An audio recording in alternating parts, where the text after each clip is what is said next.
અને ફ્રેન્ડ્સ, તમારા પરોઠા સાઈડમાંથી જો ફાટી જતા હોય તો તમે એને આ રીતના ઊંધી સાઈડ પણ આપણે એને પહેલાં વણી લેશું અને પછી બીજા હાથે પોલા હાથે વણી લેશું.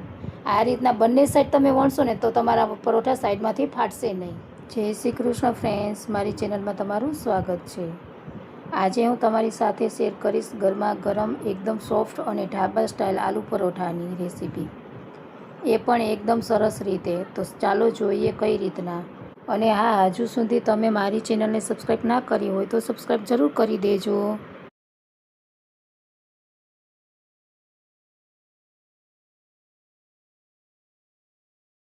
તો આ રેસીપી બનાવવા સૌપ્રથમ આપણે મસાલો તૈયાર કરી લઈશું. એના માટે ગેસ પર કુકર મૂકી તેમાં 3 થી 4 ચમચી તેલ ઉમેરી દઈશું. તમે કુકરની જગ્યાએ કઢાઈનો પણ ઉપયોગ કરી શકો છો. તેલ આવી જાય પછી આપણે આમાં રાઈ અને જીરું ઉમેરી દઈશું અને આદું, મરચાંનું, લસણનું પેસ્ટ ઉમેરી દઈશું અને થોડી વાર સાતળી લેશું. જો તમે લસણ ના ખાતા હોય તો સ્કીપ પણ કરી શકો છો. જો તમને કંઈ ટેસ્ટી ખાવાનું મન થાય તો આલુ પરોઠા તમે બનાવીને ખાઈ શકો છો. પેસ્ટ સતરાઈ જાય પછી આપણે આમાં થોડીક એવી હિંગ, અડધી ચમચી હળદર, અડધી ચમચી ગરમ મસાલો, તીખાસ અનુસાર લાલ મરચું પાવડર, 1 ચમચી ધાણા જીરું પાવડર અને થોડીક એવી કાળી મરી, અને આ નાખવાથી મસાલાનો ટેસ્ટ ખૂબ જ મસ્ત લાગશે. અને છેલ્લે ચાટ મસાલો ઉમેરી બધું સરખી રીતે મિક્સ કરી લેશું. તો લો, બધું સરખી રીતે મિક્સ થઈ ગયું છે. હવે આપણે આમાં બાફેલા બટેકા ઉમેરી દઈશું. અને ફ્રેન્ડ્સ, હું આમાં 5 થી 6 બાફેલા બટેકા ઉમેર્યું છું અને આને મેં પહેલેથી સરખી રીતે મેશ કરી લીધા હતા. હવે આપણે આમાં ટેસ્ટને મેન્ટેન કરવા માટે થોડીક એવી ખાંડ, સ્વાદ અનુસાર નિમક અને અડધું લીંબુનો રસ ઉમેરી દઈશું અને બધું સરખી રીતે મિક્સ કરી લેશું.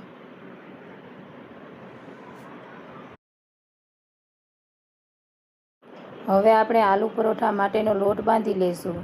એના માટે 2 કપ ઘઉંનો લોટને લેશું અને લોટને સરખી રીતે ચારી લેશું. લોટ ચારવાથી આપણા પરોઠા એકદમ પરફેક્ટ રીતે બનશે. લોટ ચરાઈ જાય પછી તેમાં 1 ચમચી તેલનું મોણ અને થોડુંક નિમક નાખી મિક્સ કરી લઈશું. અને આ ફ્રેન્ડ્સ, તમને મારા વિડીયો સારા લાગતા હોય તો પ્લીઝ ચેનલને સબસ્ક્રાઈબ કરી દેજો.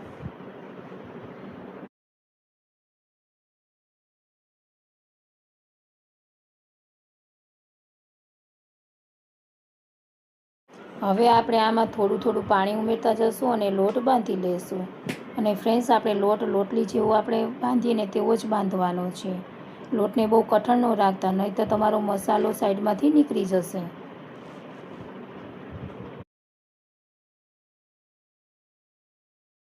તમે જોઈ શકો છો આપણે આ રીતના લોટ બંધાઈ ગયો છે. હવે આપણે આમાં 1 ચમચી તેલ ઉમેરી લોટને સરખી રીતે મસળી લેશું.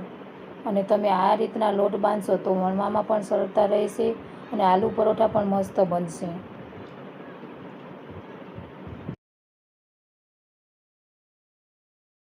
હવે આપણે આલુ પરોઠા વણી લઈશું. એના માટે આપણે એક ગુંડલું લેશું અને તેને કોરા લોટમાં ડીપ કરી અને થોડુંક એવું વણી લેશું.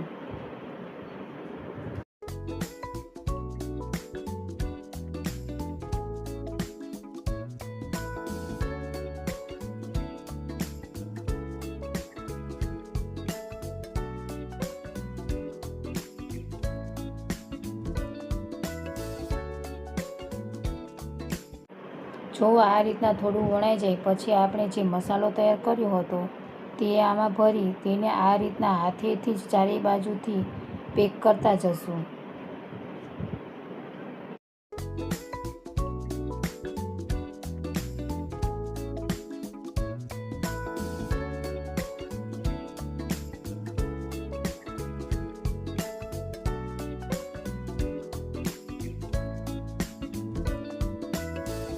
અને આ રીતના પેક થઈ જાય પછી વધારાનો ભાગ કાઢી લેશું અને તેને બીજી વખત વણવામાં ઉપયોગ કરી લેશું. હવે આપણે પરોઠાને ફેરવી કોરા લોટમાં ડીપ કરી અને આ રીતના હાથેથી દબાવી દઈશું અને વેલણથી પોલા હાથે વણી લેશું. અને ફ્રેન્ડ્સ, તમારા પરોઠા સાઈડમાંથી જો ફાટી જતા હોય તો તમે એને આ રીતના ઊંધી સાઈડ પણ આપણે એને પહેલાં વણી લેશું અને પછી બીજા હાથે પોલા હાથે વણી લેશું. આ રીતના બંને સાઈડ તમે વણશો ને તો તમારા પરોઠા સાઈડમાંથી ફાટશે નહીં.